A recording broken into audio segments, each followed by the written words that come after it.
Another effect that you might want to play around with is one called panning. Now, we listen to most things in what's called a stereo field. Now, a stereo field is when we have a basic setup of a left speaker and a right speaker. When you wear headphones, you have a left and right speaker because you have your left ear and your right ear, and each has a speaker. We have this mainly we have it for TV quite often, except for you might have heard surround sound with films and with TV, and that's a bit different because that's to do with changing the number of speakers around you to try and give that feeling of it being surround sound. But generally speaking, when we're listening to music, it's stereo field, which is left and right. And what that allows us to do is play with a thing called the panning. And the panning is we can tell how far left or right each sound should be in the speakers. So if you're on headphones, this works particularly well. So what I'm going to do is I'm going to leave this one exactly where it is. But if you look at this here, it says pan on 0.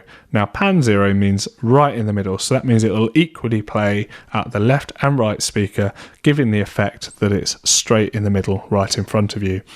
I'll play that to you now. Okay. Now if I pull that to the left, which is -50 on this one, you can hear that's in your left headphone, and this should be in your right.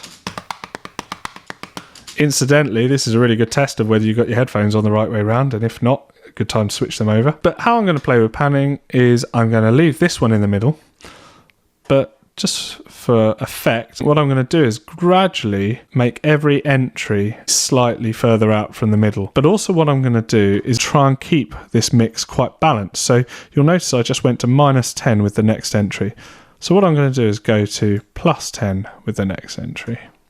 When you come to mix your tracks fully, you might want to alter this, but at least this is a good starting point. Okay, I'm going to go -20 with that one, and +20 with that one. I'm going to leave that one down the middle, and then I'm going to go -30 with that one, +30 with this one. And you can go all the way up to 50, to be honest. Oh, I haven't done this one, actually. Should we do that? Why not? Let's have a listen.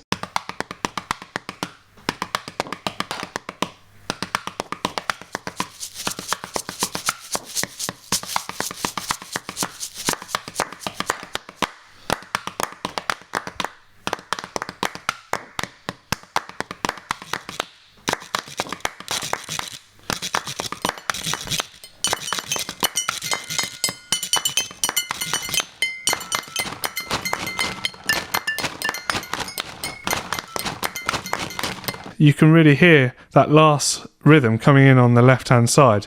But you'll notice it's really opened up the mix and the balance, so it actually makes it easier to hear everything. If you want a bit of a challenge as well, first of all, I'd suggest just playing around with those settings and see how you get on. But a bit like dynamics, what you can do is if you hit A, and you'll notice all my dynamic automation is there from before. This here, that's saying it wants to this automation is controlling the volume. If we click down, we can go to pan. So what that enables us to do is control panning over time. So I could put this starting in your far right headphone and then ending up in your far left headphone. That's over time. So let's have a listen.